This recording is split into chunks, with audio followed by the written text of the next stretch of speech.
కర్నూలు జిల్లా ఆస్పిరి మండలం ముత్తుకూరు సమీపంలో మద్యం లోడ్తో వెళ్తున్న వాహనంలో మంటలు చెలరేగాయి.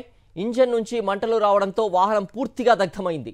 కర్నూలు నుంచి హోళగుంద దర్గా వైన్ షాప్కు 72 బాక్సులు మద్యం తెస్తూ ఉండగా ముత్తుకూరు సమీపంలో వాహనం నుంచి మంటలు చెలరేగి మొత్తం జీపు పూర్తిగా కాలిపోయింది. అందులో ఉన్న మద్యం విలువ సుమారు 3 లక్షలుంటుందని అధికారులు అంచనా వేశారు. ఇందులోని డ్రైవర్ చాకచక్యంగా వాహనం నుంచి బయటకు పరుగులు తీయడంతో ఎలాంటి ప్రాణనష్టం జరగలేదు. కర్నూలు జిల్లా ఆస్పిరి మండలం ముత్తుకూరు సమీపంలో మద్యం లోడ్తో వెళ్తున్న వాహనంలో మంటలు చెలరేగాయి. ఇంజన్ నుంచి మంటలు రావడంతో వాహనం పూర్తిగా దగ్ధమైంది. కర్నూలు నుంచి హోళగుంద దర్గా వైన్ షాప్కు 72 బాక్సులు మద్యం తెస్తూ ఉండగా ముత్తుకూరు సమీపంలో వాహనం నుంచి మంటలు చెలరేగి మొత్తం జీపు పూర్తిగా కాలిపోయింది.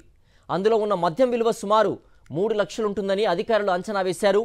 ఇందులోని డ్రైవర్ చాకచక్యంగా వాహనం నుంచి బయటకు పరుగులు తీయడంతో ఎలాంటి ప్రాణనష్టం జరగలేదు.